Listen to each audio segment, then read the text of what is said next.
police dispel rumors of releasing killer suspect. Minister calls to audit PNG Civil Identity Registry. And Komo Show Festival launched as national event. This is National EMTV News with Helen Seah. Good evening and thanks for joining us for Sunday's news. Police have confirmed that the suspect in the killing of young Jenalyn Kennedy is still in police custody and will only be granted bail by the courts. This is following widespread rumors on social media that the suspect has been granted bail and was no longer in police custody. According to a statement published on the NCD Central Command's Facebook page, the suspect will appear in court tomorrow, the 29th of June, to ensure his warrant is issued for transfer to Bomana Correctional Institute. The statement further corrected widespread claims of police granting bail to the suspect and said they do not have any jurisdiction to grant bail for such serious case.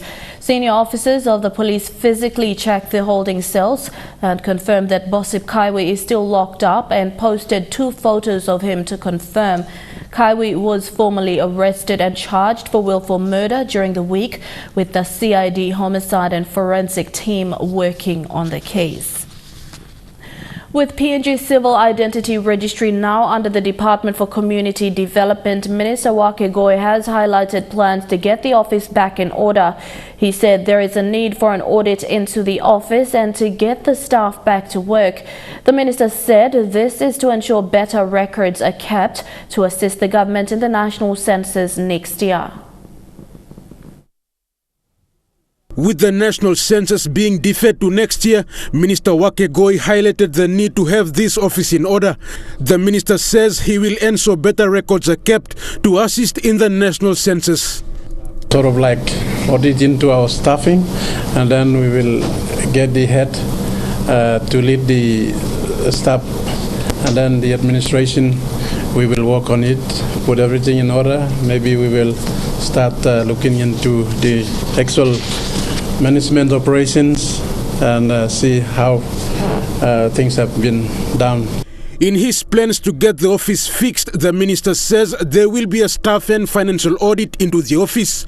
He says this is to get its administration in order.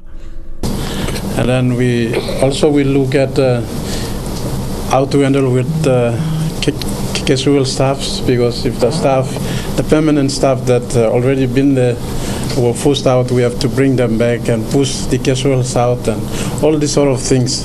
We will do a in-house cleanup before we get to the outside to do something to make the civil registry look good.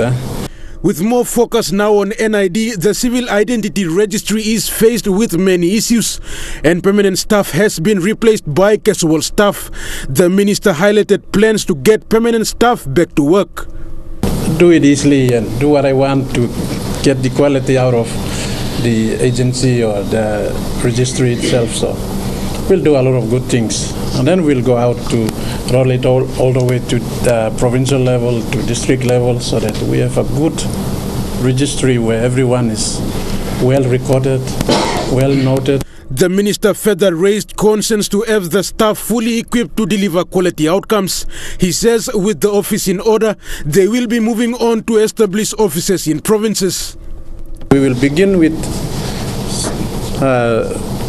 civil registry office and see where we can start to pick up all these things, and we will also help the government to make it easy for their census, for the common roll update, for the electors, for voters update and other updates.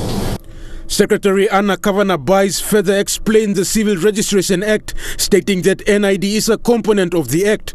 However, a lot of focus has been on NID and they are trying to change this.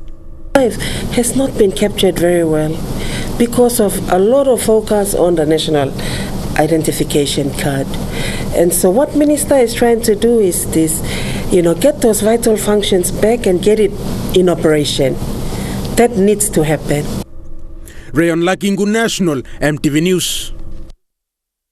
With much confusion surrounding the Civil Registration Act and NID, PNG Civil Identity Registrar General Dixon Kiragi has explained the Act and the registration system. He says the registration system contains all birth, marriages and death registrations of the country's population. The Registrar General adding that the NID component is an extension of the Civil Registration Act that calls for a person to have an NID card by 18 years of age. He says the Registrar General is required by law to protect a person's identity.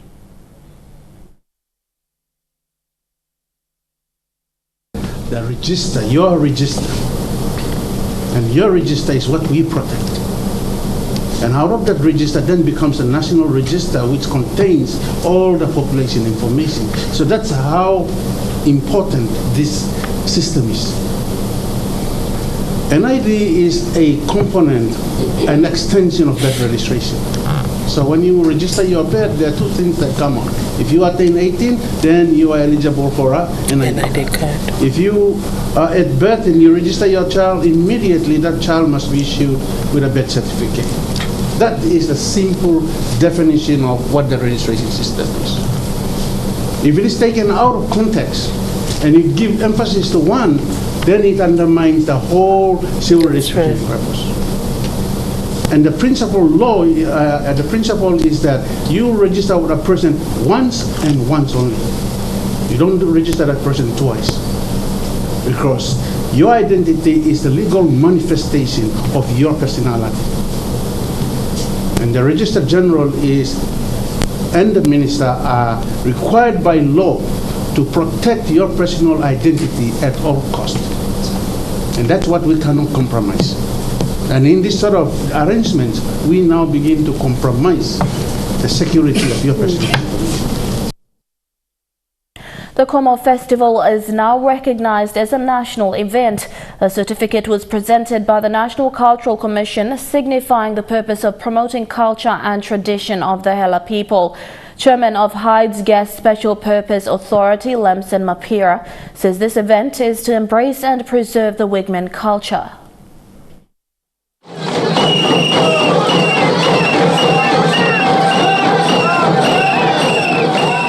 Nearly 8,000 people gathered in Komo Station for the launch of the Komo Festival, a festival initiated to embrace Hela's rich culture and tradition. Show organizers say the event is to preserve the Wigman culture by hosting the event annually. This is an important event because gas by finish. Gas is supply 30 years and finish. While by finish. This is by generate the economy here, the business. You got more hotels, guest house, culture groups. Ampola is supplying one can buy come up Hela. Na Papan can buy come. Hela is famous of its holy Wigman, an identity of the Ela people. Hela is also known for its lawlessness with illegal firearms and ethnic classes. Hela is also host to the multi-billion PNG LNG project. A local leader says people must preserve the culture and develop. No one holding gun. No one stealing people, no one stealing money. No one can get marijuana. This time, one very important occasion where he is starting on this day when the person day. You must hold him now. You must hold him this house and The event was also attended by Sing groups from Henga, Eastern and Western Highlands. The Komo show organizers all presented a certificate by the National Cultural Commission recognizing the show as a national event. NCC urged the provincial government to adopt the event to its calendar. One block, and we're going to mind blow people stuff, guest stuff, old stuff, man come now, you have a mix on a content line, now you have a loose thing in the culture blue. So man didn't blow me, and pride blow me. We had time. What is something by you talking, we didn't blow you blow away. So that's, this is not recent, and people like you blow, maintaining culture blue. The Komo Festival will be held in December with close to 1 million kina committed by the Heights Gas Development Company, Prime Minister James Morape, Hela Governor Philip Undialu and other levels of government. Minister, tourism and culture, we like starting with cultural now, or festival, lower level government level. So this land, first time, you must be because you work in history now. The festival inside the lower level government. area.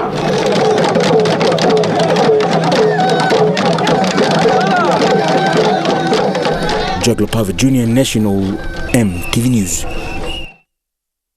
Barrick New Guinea Limited has delivered on an earlier commitment to continue its support of health services in the Porgera-Lagab district of Inga province. Porgera Mine representative David Lilly presented the key of a brand new ambulance to the Porgera Urban Clinic. The ambulance, costing about 300,000 kina, was delivered with fitted out emergency medical equipment.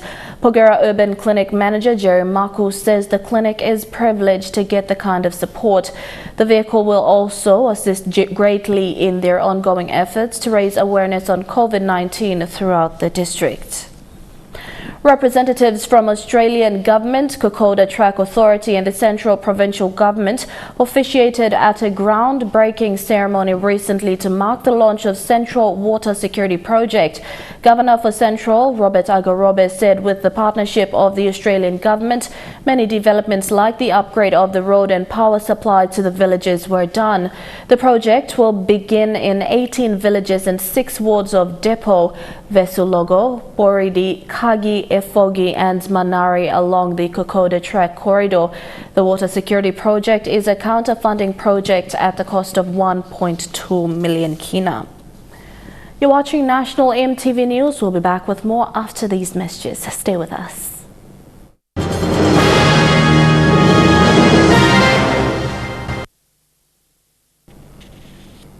Welcome back. The global COVID-19 pandemic, with a death toll of 480,000 people, PNG's first positive case and succeeding state of emergency measures have brought to the forefront the alarming state of the country's responsiveness in various sectors across its public service domain. We take a closer look at the state of a number of Papua New Guinea's various sectors and how they're affected during this emergency.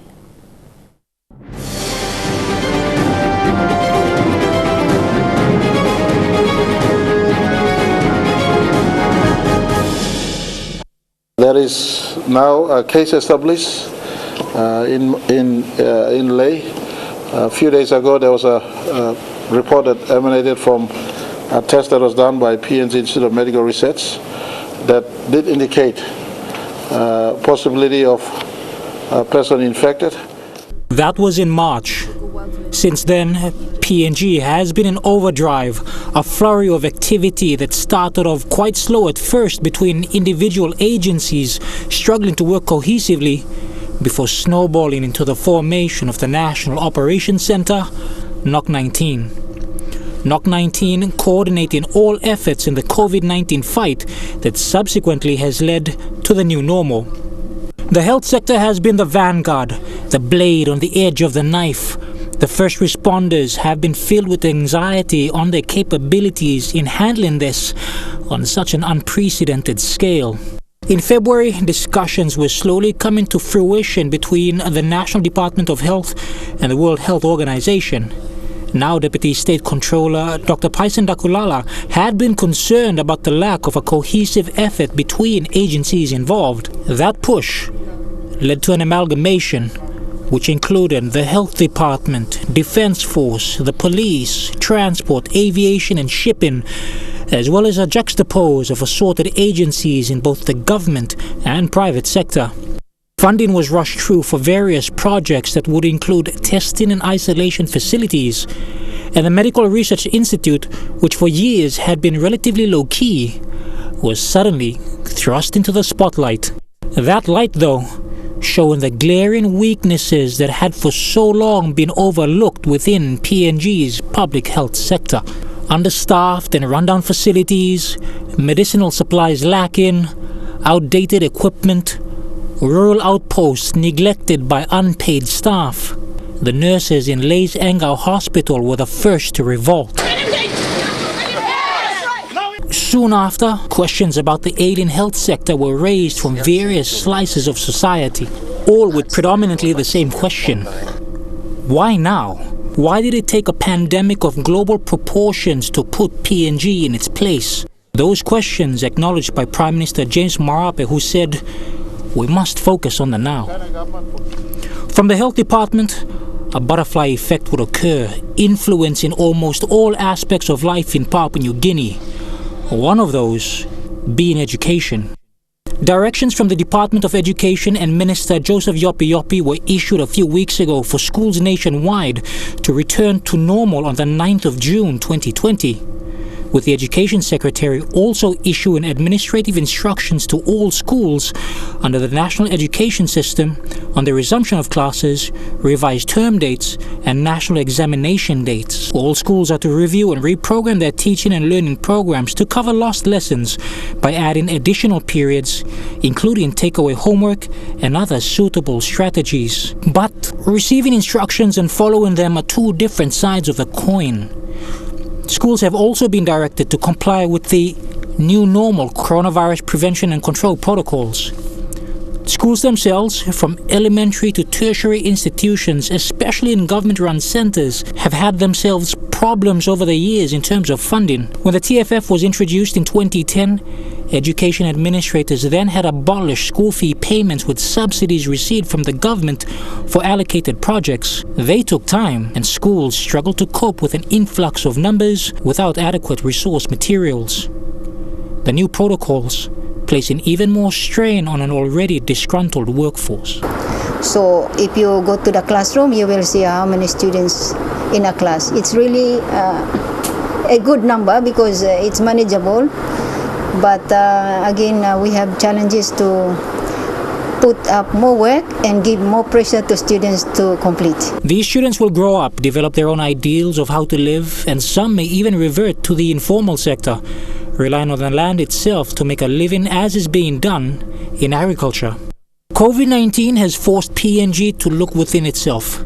During APEC 2018, there had been a focus on food security, with a streamlining of efforts into a production and supply chain that would enable a more efficient process of food being delivered to consumers and a steady income stream and trade in return. And until coronavirus turned up, work had been quietly progressing. But it hasn't been easy to achieve. In May of this year, the Farmers and Settlers Association raised concerns on lessons and implications of COVID-19 and state of emergency on food security and agriculture production and food processing and exports. They stated that supply chains had been affected on the restrictions of the movement of people, which in turn created a shortage of food, including locally manufactured goods and farm products, to urban centers. Some of these are addressed by individual entrepreneurs themselves, though reports had surfaced of food spoilage due to delayed delivery. We have all kinds of produce. Some are cow, some are taro, and some are carrots and vegetables and fruits.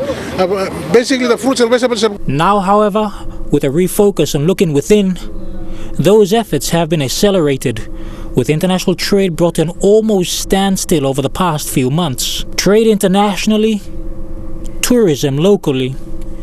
2019 had by far seen the largest growth in PNG's tourism sector dating back since 1995, the largest number of visitors outside of Australia being from China and the Philippines respectively. To say that has dropped would be a vast understatement. The country's tourism sector had been buoyed by lower fuel prices, cheaper fares, and better attractions for international visitors, each contributing to ensure PNG's tourism trade was a multi-million kina venture, and more importantly, bringing in foreign currency with a direct injection into, firstly, the local economies of each area that played host, and the national economy as a whole. Tourism operators are now suffering with no new boosts in numbers. And what will suffer now? The PNG economy. Last month, Dr. Osborne Sanida of the PNG National Research Institute had disseminated an issues paper with a comparison on the budgets and supplementary budgets presented in Parliament. In it were alarming statistics on PNG's expenditure. But when people earn an income and they go and spend, government also collects tax from the GST. So that is why it is important to generate jobs, to create income opportunities. Because here is where it becomes tricky. Public servants earn set wages from the national government through the various bodies through which they are employed. Business and corporate PNG is where real capital is brought in by those individual organizations with entrepreneurship and commercial acumen valued directly. And that caused yet another issue. At the end of May, the major trade unions hit out at the government. And then, even if they lose employment as a result of COVID-19, they will draw from their savings. This savings is their long-term savings. And that's the disparity that is now happening between public and private.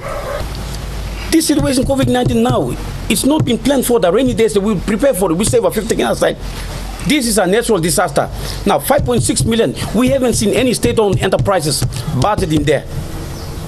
Who are we? Who are the public servants? Harim, that 5.6, you tell me, you break it down properly. We make that money, we will sweat to make sure that we recover that money in the coming years. The private sector unofficially reported laying off of staff in order to cut back on losses. Downsizing occurred across the board. Job loss means no wages. No wage, from a government revenue collection perspective, means no tax. No tax means no spending. Research in 2017 showed that Papua New Guinea had a population growth rate of 3.1% per annum. Add that with a 50% literacy rate based on low levels of education across the country, and you can see it reflects clearly in employment rates. And while various governments since independence have been accused of spending too much, job creation has always been at the forefront of every successive administration till now. COVID-19 has unemployed more people here than any other calamity in PNG's history. An unemployed population is a frustrated one. And now, with a 10th confirmed case, that frustration has manifested itself, in some cases violently. EMTV News over the past few weeks reporting on domestic violence and murder within a supposedly safe environment, leaving a frustrated audience querying what the real SOE should be. The risk at hand is that if so much focus is on COVID-19 and the new normal, attention is driven away from other issues that are and have been affecting Papua New Guinea and its people, and if left unchecked, only serves to worsen our already dire straits.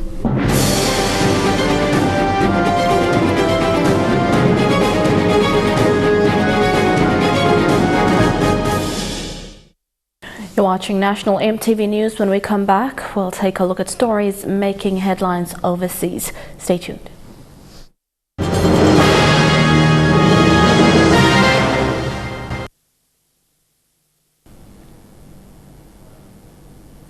Welcome back to the news. Turning overseas in the U.S., around 2.5 million people have contracted COVID-19 and more than 120,000 have died.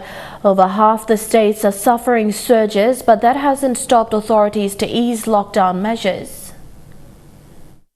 The beaches are getting busier as more Americans head on holiday and leave their cares and concerns about social distancing behind. Oh, we're having fun, not worrying about it and enjoying the weather.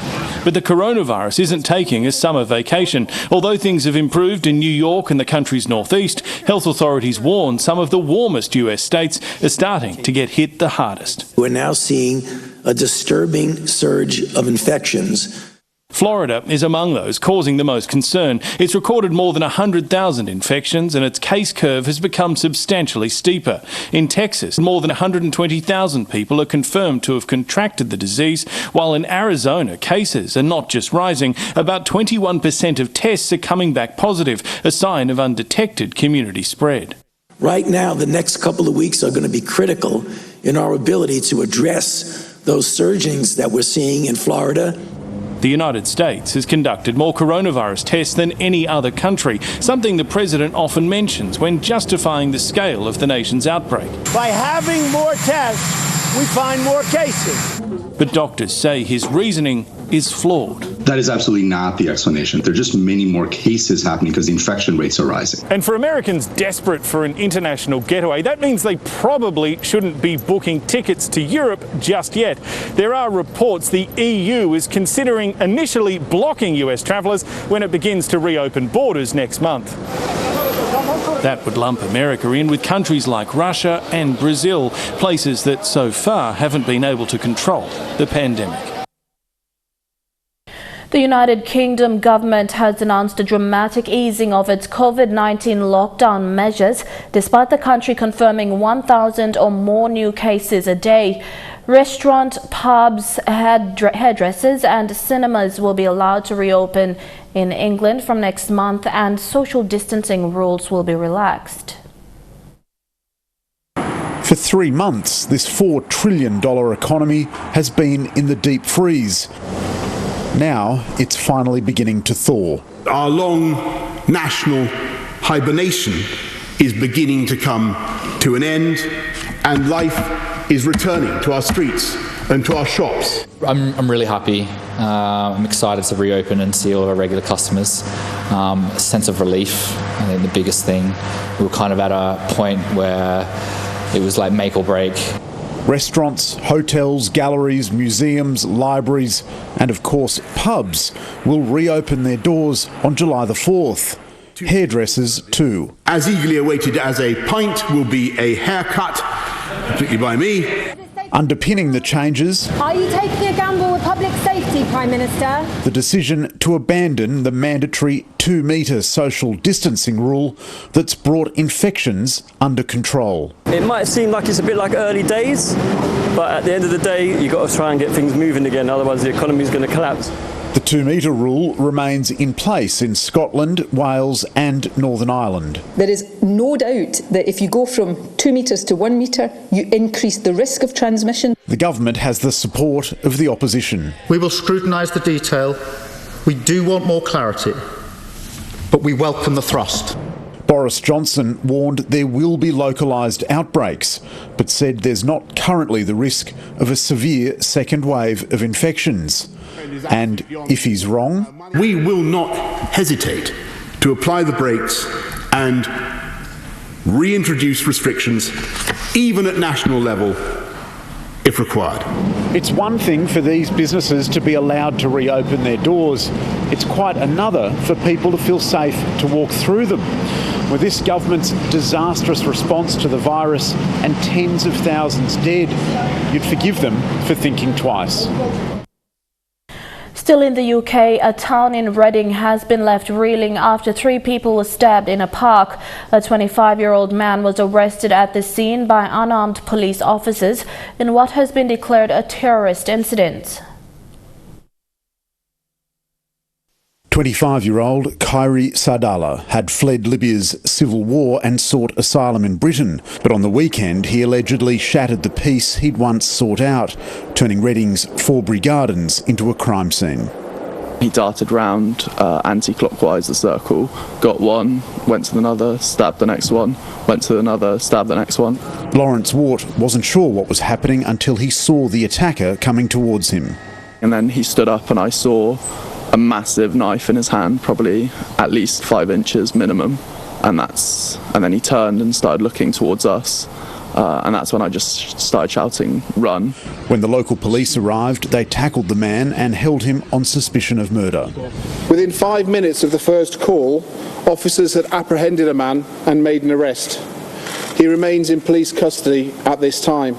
Later that night, specialist officers raided a nearby apartment building. And by the next morning, the investigation had been transferred to the police's counter-terrorism command. This is the 3rd terrorism incident so far this year in Britain, and the latest in a rash of lone wolf stabbing attacks that are highly difficult for law enforcement and security agencies to prevent. From our inquiries undertaken so far, officers have found nothing to suggest that there was anyone else involved in this attack. Late on Sunday, Khairi Sadala emerged as the man in custody, with reports he was previously known to the security services, who believed he had mental health and violence problems. One of the men killed, local teacher James Furlong. I'm appalled and sickened that people should lose their lives in this way. If there are lessons that we need to learn about how we handle such cases, how we handle the events leading up to such cases, then we will learn those lessons. This is the 5th lone wolf attack in the UK by a perpetrator using a knife since December 2018. In Scotland, 6 people are being treated for injuries after a stabbing attack in the Scottish capital of Glasgow. One of the 6 wounded is a police officer who was responding to the incident. Police confirm the assailant was shot dead. The attack is being treated as a terrorist-related attack. The stabbings took place at the Park Inn Hotel in downtown Glasgow just after lunchtime on Friday. Multiple people were stabbed and 6 men are now in hospital with injuries, including a 42-year-old police officer who's in a critical but stable condition. Police Scotland confirmed they shot and killed the assailant and gave this statement a short time ago. A man was shot by armed police and has subsequently died. 6 other men are in hospital for treatment, including a 42-year-old police officer who is in a critical but stable condition. This incident is not being treated as terrorism, and our investigation is continuing into the circumstances. Here's what a few witnesses saw. I saw a man lying dead on the steps with a wound here and blood all over it. And last stage, I was shooed away from by the police. Could have been anyone walking by, and for us to be so close, it could have been me. At first we heard commotion outside and we stepped downstairs for me to look to my left and see a man topless with no shoes on. He looked like he was holding himself and someone's compressed him. He looked like he'd been stabbed. Following that, as we looked further up to see a really big police presence. Following that, the ambulance crew came round, put him on gas and air and began to take him away. I don't know the position he'll be in now, but he did look badly hurt. Armed police were seen storming the hotel shortly after the stabbings. Police had urged locals to avoid the area, which was taped off and clogged with police vehicles, ambulances and forensic teams. It's believed the hotel was being used to accommodate a number of asylum seekers. The Refugee Survival Trust issued a statement saying it was checking in with all the residents of the hotel to give them any support they require. Scotland's First Minister, Nicola Sturgeon, released a statement thanking first responders for their bravery and offering her thoughts to those who were injured. It's less than a week since the last terrorist attack in Britain, in which 3 people were killed in Reading in another stabbing incident. This time, however, police are not treating the incident in Glasgow as an act of terrorism. The motives of the assailant are at present unknown. And Trukai Sports is next. Fidelis Sukina joins us at the sports desk. Thank you, Helen. Join me for the details in Trukai Sports after the break.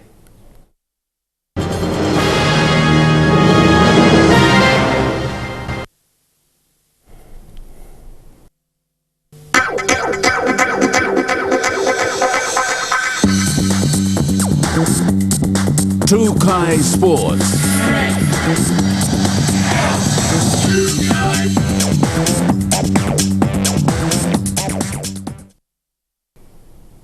The Port Moresby Rugby Football League administration have reiterated that they are ready to commence their competition.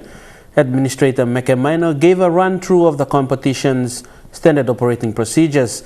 He also added that the competition must not have further delay, as it will cause disruption in the revised draw and should start on the 12th of July 2020 as planned.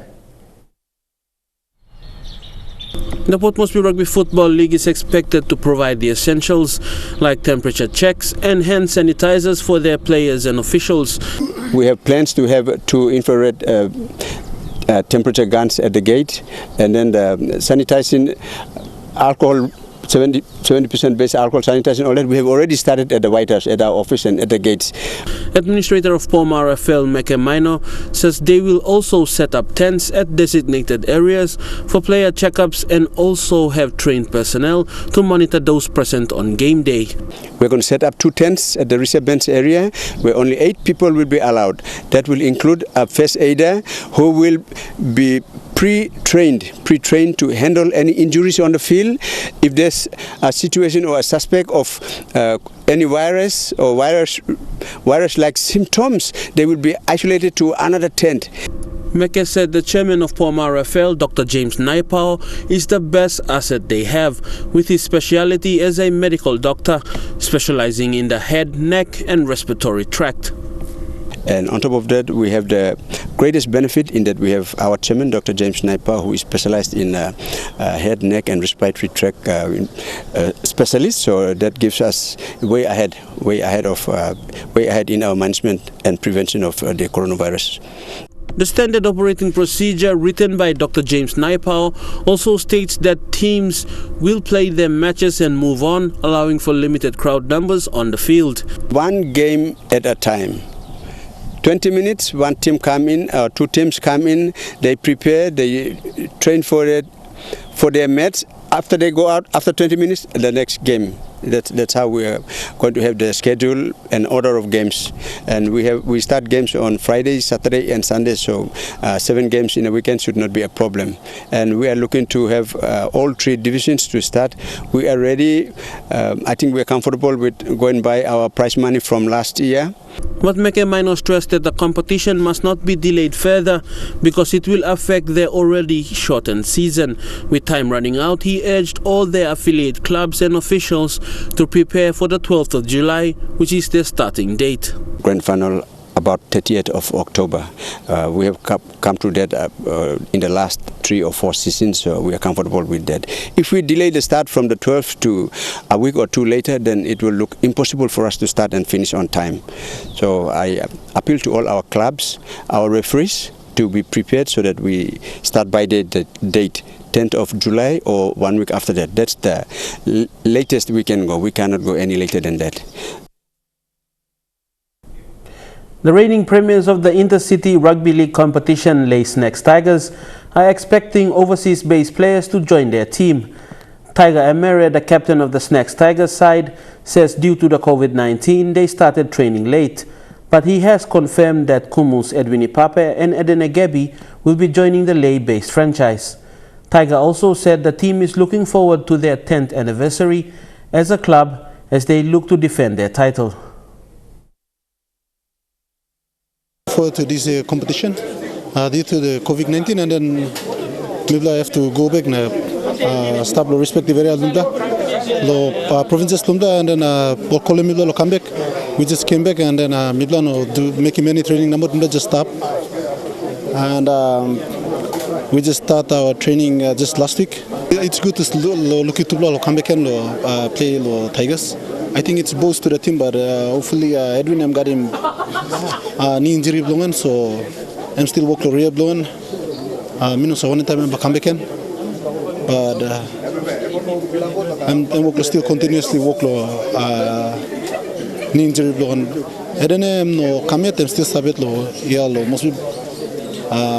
Hopefully one time coming a journey camp. I think maybe I look forward, but yeah, I'll come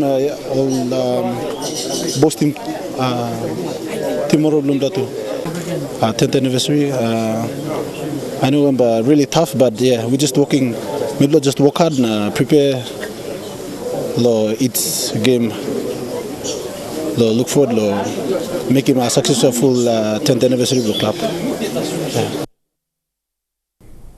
Trukai Sports will be back with sports from abroad. Stay with us. Trukai Sports. Welcome back to Trukai Sports. NRL Round 7 Saturday night game saw Parramatta Eels beat Canberra Raiders by Golden Point, while Brisbane Broncos coach Anthony Seibold, speaking after the disappointing loss by Brisbane Broncos to the Gold Coast Titans, said he would continue to do his job at the club unless the board disagrees. He believes he is the man for the job.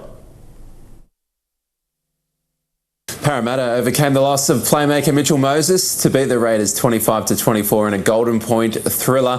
The Eels lost Moses to a calf injury in the 34th minute, but the team kept its composure to lead by 12 with just 5 minutes remaining. Chance Nickel Klokstad then scored 2 tries in 2 minutes to force the match into Golden Point. With Moses out, Clint Gutherson took charge and kicked the winning field goal. Elsewhere, the Broncos have now lost 5 straight matches after they were humiliated by the Gold Coast Titans 30-12. The win was the Titans' biggest ever over their Queensland rivals. Earlier, the Cowboys shocked the Knights 32-20. I'm trying to stay in the present. I've got a 5-year deal here. I think I'm the right person to try and bring this group through. But if if the board think otherwise, or Paul White as CEO thinks otherwise, then they'll tell me. But it's like you guys, like I'm sure you're not looking over your shoulder for your own jobs. I'm not looking over my shoulder. I'm trying to work as hard as I can. I'll get up and go again in the morning. And to AFL, Gold Coast Suns' start to their season is going well as they won against Fremantle. Won 3 matches in a row after defeating Fremantle by 13 points. Tensions flared as an all-in melee erupted at half-time with the Suns up by a goal. The Dockers had things level heading into the final term, but the Suns booted the only 2 majors of the final quarter. In a further blow for Fremantle, Nat Fyfe left the field with a hamstring injury. Earlier, Carlton beat Essendon a 1-point cliffhanger. The Bombers had a kick to win it in the dying seconds, but fell just short.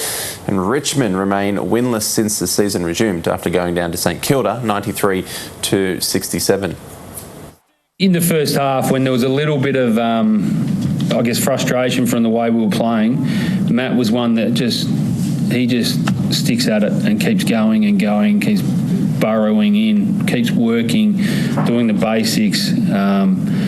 It's so good to watch, and the team love it as well. I think he's just having the time of his life out there. He's dreamt of playing AFL footy, and he's probably pinching himself that he's out there. And you just love that he's so humble. And Trukai Sports ends on that note. Helen will be back with the weather details for the next 24 hours. Trukai Sports.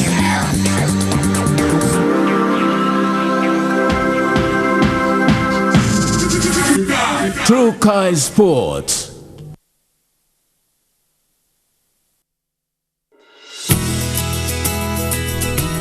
This weather update is proudly brought to you by MoniPlus, with you always.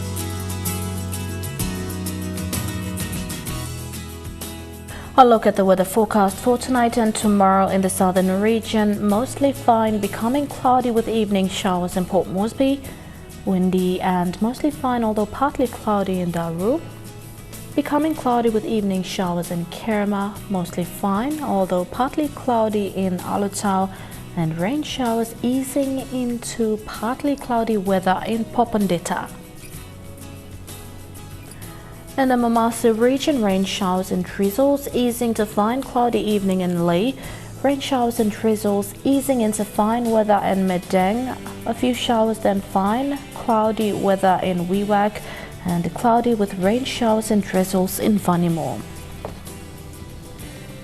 In the New Guinea Islands region, cloudy with rain showers at times in Lorengau, partly cloudy with a shower or 2 in Kavieng, rain showers and drizzles at times in Kokoporabal and Kimbe, and fine although partly cloudy with a shower or rain drizzles in Buka.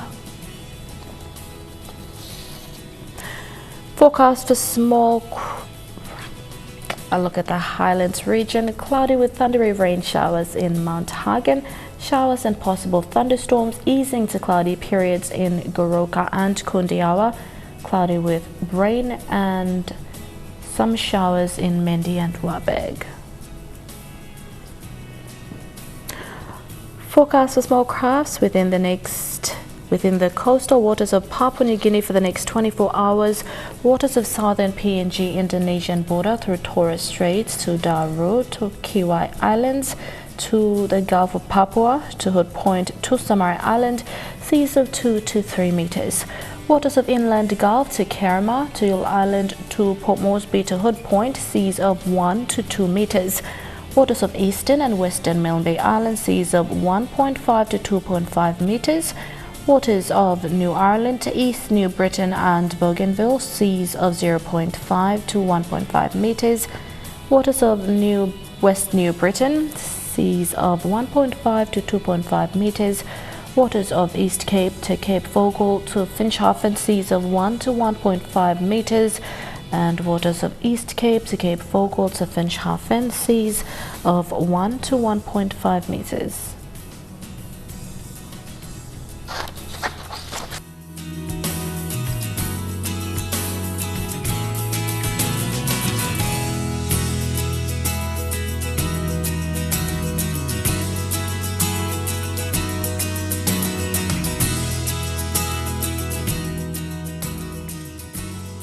A look at the ocean forecast. The PNG areas in the Coral Sea sees rough to high seas with southeasterly winds at 25 to 33 knots.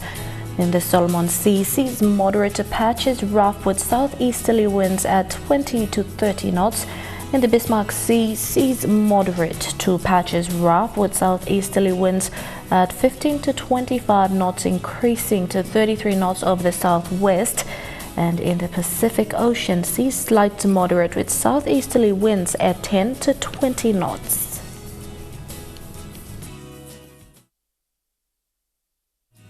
The weather update was proudly brought to you by MoneyPlus, with you always. And that's the way it is this Sunday, 28th of June 2020. From the news team, pleasant viewing. Bye for now.